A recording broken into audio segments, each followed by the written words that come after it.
Okay, let's talk a little bit about the dinghy. Most of you, I'm sure, are familiar with how to operate a dinghy, but just to be sure and make sure you understand how this dinghy works and so on, let's just start with the engine. The throttle, of course, and the starters here, the choke, your gears forward, neutral, reverse, and also there's a little tab here you lift up. Can you see that? Yeah. To lift the engine up when you're dragging it behind the boat. You want the prop out of the water. It creates a better resistance.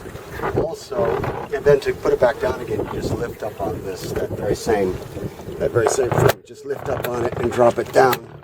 While you're driving along in the dinghy, if you're in real shallow water, maybe you're going to beach it or whatever, you can just lift it up a little bit like that, and it will lock in a position that has the prop basically about 10 inches underwater, no more than that.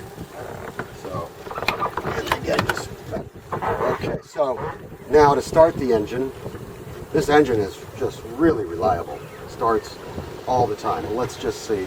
After I said that, now watch. It's going to be a hell of a start, but here we go. It starts up. And I haven't used it for a couple days now, so, and then to kill it, you just push on this red button. You can also just pull the key out and it'll stop, either way. Now, if the engine doesn't start, or it quits while you're operating it, there's 99% of the time it's one of several things. One, you're out of gas. Okay, so before you go anywhere, make sure you got gas. Number two, the gas hose from the tank to the engine has come off, and that happens more often than you can believe. And people getting off and on the dinghy somehow, they rub against this thing and it comes off. So if the engine doesn't work, it's either out of gas or one of these connectors have come off, or this key has been pulled out. Okay, those are the typical reasons why the engine won't start or it just quits.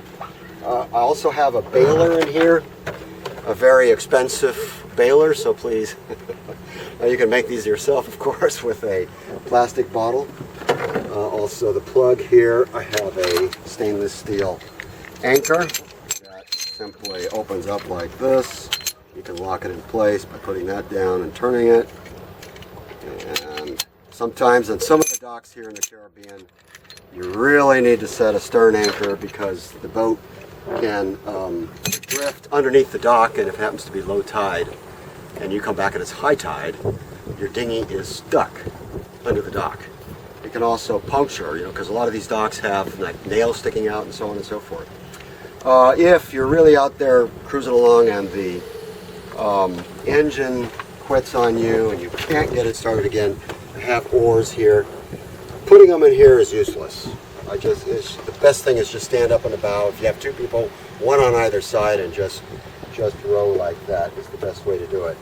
I'm also in another video going to talk about raising and lowering the dinghy on the davits, but since we're here is the lifting point for the stern, and then the lifting point for the bow is right here.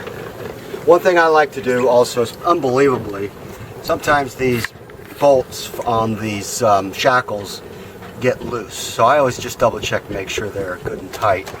Also, if you're in an area where you're going to be gone for a longer period of time and you know that the possibility of the dinghy getting stolen exists, there's a 30-foot chain, 3/8 inch chain, and the lock, I just leave it on the last link of the chain, and the key is located in the gangway. I'll show that to you.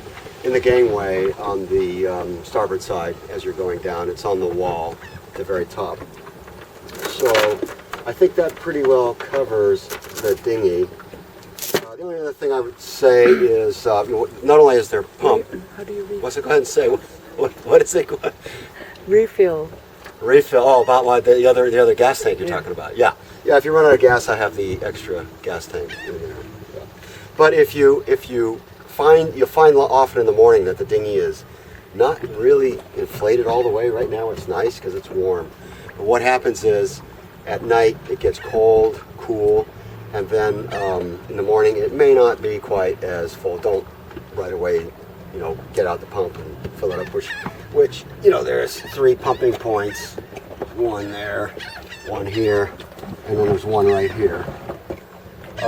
But if you do spring a leak, the way to find the leak is to take some water from the ocean and maybe some soap, some dish soap, and just go around and then watch and see where it's bubbling, and usually you can find the leak pretty quick that way. So I think that's it with the dinghy. So that's it for now.